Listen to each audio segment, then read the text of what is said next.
Bonjour à tous et bienvenue. Aujourd'hui, on est en compagnie de Félix Touret. Bonjour Félix. Bonjour. Félix, chef machinot depuis maintenant un petit nombre d'années. Ouais. Tu as commencé au tout début par des clips, et en particulier des clips de Mylène Farmer, on reviendra dessus tout à l'heure. Et maintenant, aujourd'hui, tu fais quasiment que de la pub, et c'est ton cœur de métier. Donc on va pouvoir en discuter et tu vas pouvoir nous présenter tout ça dans les minutes à venir. Mais juste avant, je t'invite à clapper. Ouais. Hop. Voilà. On va faire Félix première. Donc Félix, présente-toi dans les grandes lignes, ton parcours peut-être un petit peu au départ scolaire, qu'est-ce qui t'a amené à faire de la machinerie et comment tu en es arrivé jusqu'ici? Alors, parcours scolaire, j'ai fait des études bac scientifique et puis ensuite je devais faire médecine, puis je me suis dit que j'aurais pas assez de vacances, donc j'ai fait, comme je faisais du sport de haut niveau en même temps, D'accord. j'ai fait l'INSEP, le bataillon de Joinville, l'INSEP, professorat d'éducation physique. Mhm. Et puis de là, quand j'étais à l'INSEP, j'avais des, des occasions de job en faisant de la figuration, parce qu'on était rare à être avec des cheveux courts à cette époque-là. Donc on faisait ou les flics ou les soldats. D'accord. Et puis de fil en aiguille, je regardais un peu ce qui se passait autour de moi. Et puis à la fin de mes études, professorat d'éducation physique, je me suis dit que c'était pas pour moi. Il y a eu des sombres histoires de potes qui étaient aussi à fond remue avec moi, qui ont pris le poste que je devais prendre et puis qui se sont suicidés, enfin un en tout cas. Et donc je me suis dit c'est pas la bonne voie, faut que je fasse autre chose. Et donc je suis tombé dans le cinéma un peu par hasard. Et j'ai rencontré un chef machiniste qui s'appelait Jean-Marc Paco, qui lui m'a accompagné pendant 2 ans, en tant que 2-3 ans peut-être, en tant que machiniste. Ensuite, il s'est fait une hernie discale.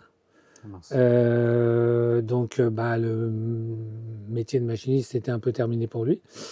Mais comme je connaissais tous les clients, que j'étais là, enfin, je veux dire, la filiation s'est faite et je suis devenu chef machiniste à ce moment-là, quoi.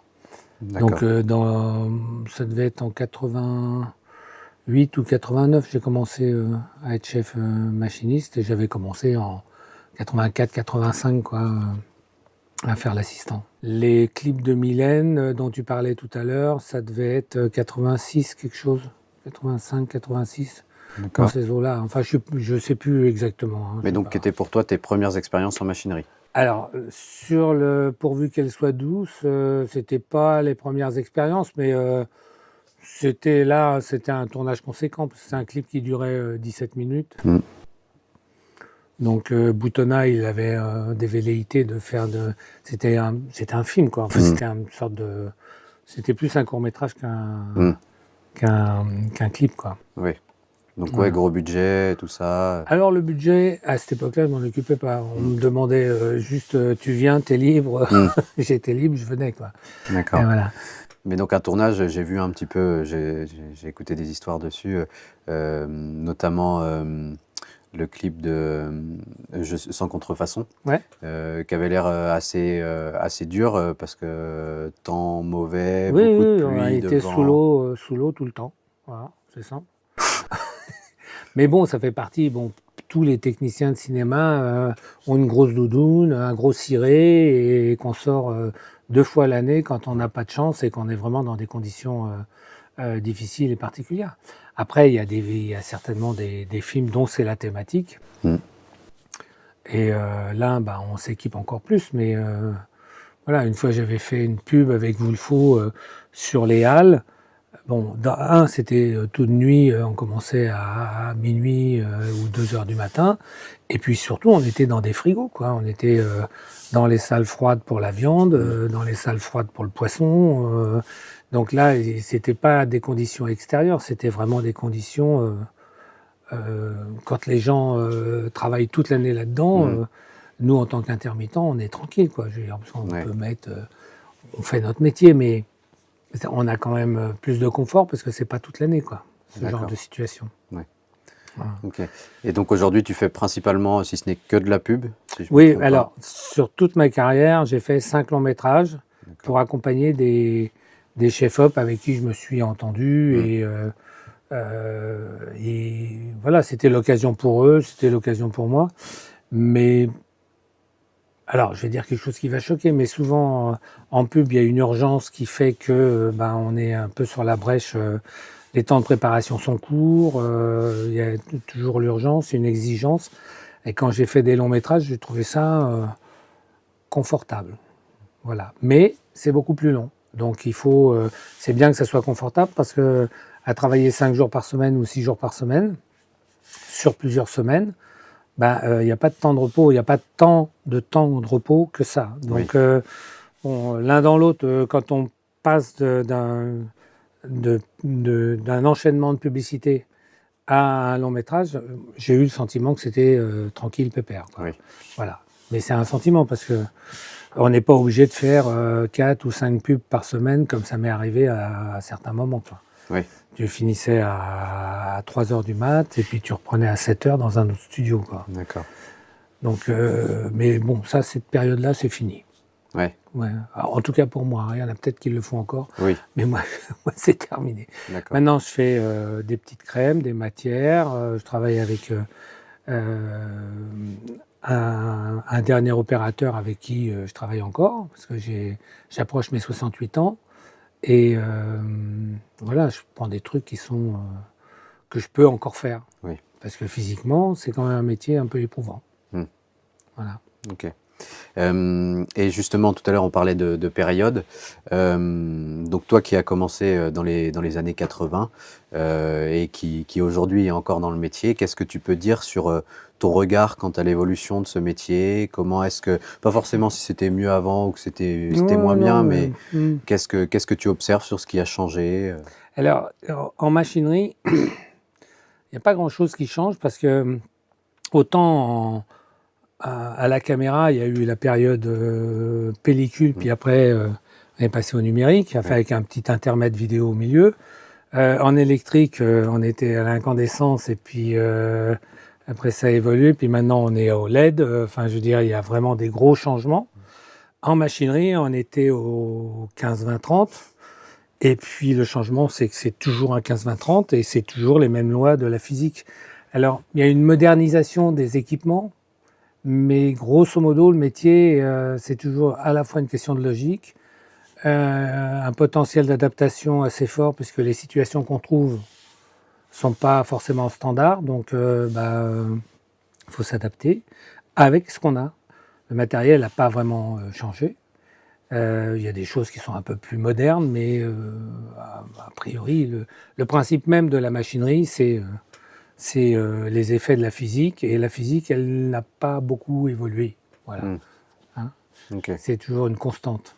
Okay. Et les tournages à proprement parler Alors les tournages, après, c'est des raisons économiques qui les font changer.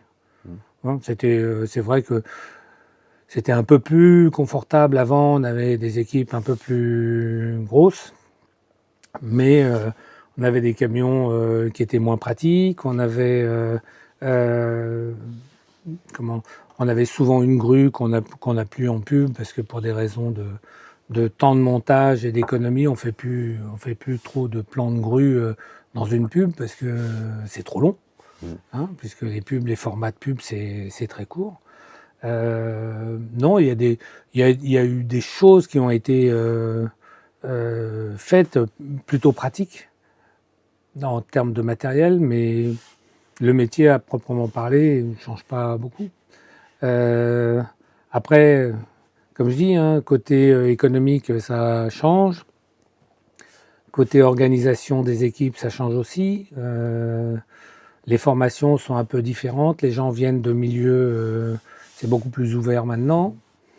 Donc, ça fait une sorte de melting pot qui arrive à fonctionner. Mais te dire quel est le changement vraiment dans les années 80 et maintenant, il y en a forcément un. Mais moi aussi, j'ai changé. Donc, à l'époque, j'avais 25 ans. Maintenant, j'en ai 68. Forcément, mon regard change. Et comme tu dis, c'était pas nécessairement mieux avant. Mais Si je pourrais dire quand même que la population a changé. Voilà, il y avait une population entre guillemets plus populaire au sens ouvrier du terme dans les métiers de machinerie et d'électricité. Et que là, le profil a évolué, mais c'est normal parce que le niveau d'études a évolué. Oui. Les gens parlent plus l'anglais, les médias, ouais, on est moins cantonné dans notre classe sociale. Donc voilà, ça a évolué, quoi. D'accord. Ok. Et alors aujourd'hui, dans ce métier, qu'est-ce qui te fait vibrer, toi? Qu'est-ce que tu aimes dans ce métier? Alors, le plaisir que j'ai, c'est de voir mes copains quand je viens sur un plateau. Ouais. Et puis, ouais, c'est ça, en fait, c'est de savoir. Ça m'arrive encore de faire des trucs où on n'est que il y a une ou deux personnes à se rendre compte que c'est un truc vachement bien et que ça sert à rien de l'expliquer, mais c'est cette petite satisfaction-là qui est.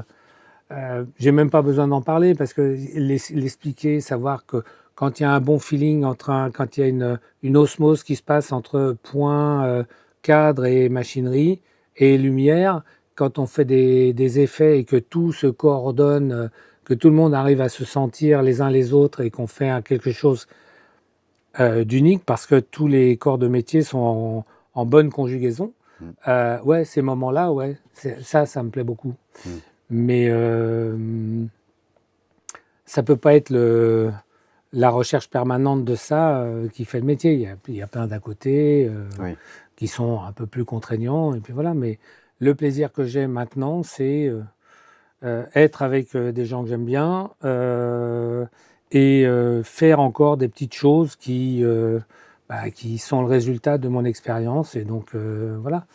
Et la justesse du geste, c'est-à-dire que on va pas chercher 50 situations. On finit par être tellement bien coordonné on sait directement ce qu'on va faire, comment on va le faire, quoi.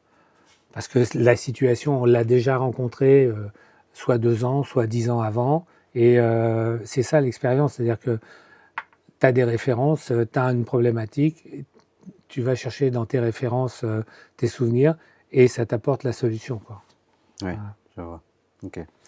On va passer au petit quiz. Ouais. J'ai quelques questions et donc c'est des questions très simples, type oui/non. Et il Ouais. faut choisir sans spécialement argumenter, mais donc, D'accord. et donc Ouais. orienté machinerie. Donc pour commencer, Fischer ou Chapman? Fischer. Slider ou rail? Ça dépend ce qu'on fait.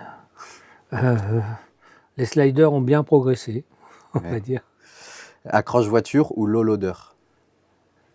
Accroche voiture, c'est plus mon histoire. Ouais. Jumar ou nœud de tendeur?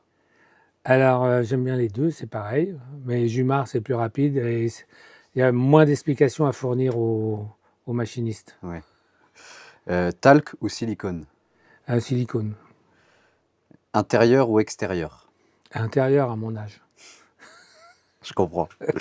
Calciflet ou calplate? À Calplate depuis 30 ans. Ouais, on change pas. Ouais. Super techno ou Scorpio? La super techno, c'est quand même l'origine. Les Scorpios sont bien aussi. Super techno, je vais dire. J'ai plus travaillé avec des super techno. Ouais. Jour ou nuit? À jour. Pareil à ton âge, Non, les nuits, c'est trop crevant. Je mets 3 jours à récupérer. je comprends. Ouais. 120 ou 300? 300. Dolly électrique ou hydraulique? Électrique, c'est les colonnes, là. Ouais. Non, j'aime pas trop ça. Hmm.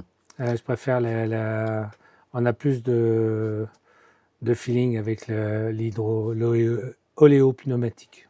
Exactement. Camion perso ou camion loué? Un camion perso, moi. Monorail, rail fixe ou rail ciseau? Rail ciseau, c'est surtout anglais, anglo-saxon. Je trouve ça intéressant quand j'en ai vu, mais sinon, c'est monorail. Ici, il n'y a que ça, quoi. Ouais. Et pour finir, pluie ou vent? Ni l'un ni l'autre. Studio. C'est une réponse acceptée. Voilà. Ok. Et donc, pour finir, Félix, est-ce que tu aurais un argument, enfin un conseil plutôt, je dirais, à donner à un jeune machiniste qui débute et qui souhaite réussir au mieux sa carrière de machiniste? Alors, je vais en avoir un, mais qui va pas plaire, hein. Je veux dire, il faut choisir de faire un métier et pas forcément de gagner de l'argent. Quand je dis ça, ça veut pas dire que on doit pas être payé. Mm. On doit respecter la convention collective. On doit se faire payer correctement. Mais la motivation première, c'est de faire un métier.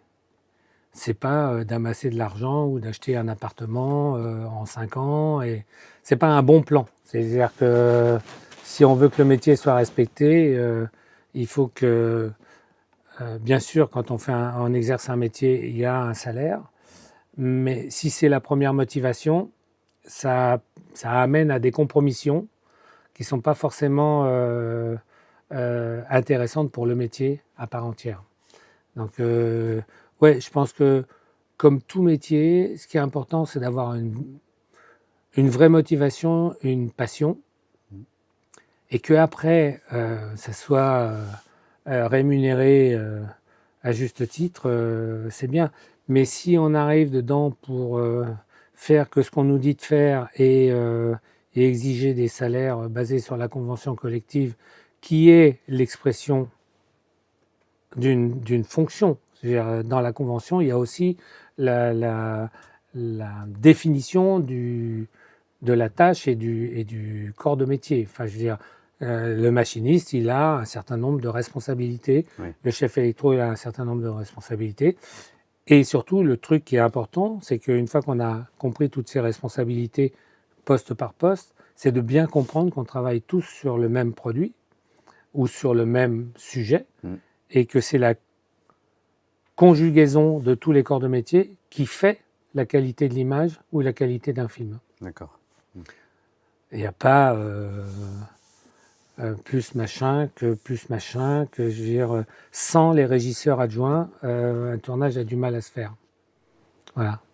Merci beaucoup, Félix, De rien. pour ton retour d'expérience. C'est toujours très enrichissant d'apprendre des anciens qui ont vu déjà pas mal de choses et pour ces petits conseils et ces retours d'anecdotes. Ben, tu es le bienvenu, comme on dit. Merci beaucoup, Félix. Merci.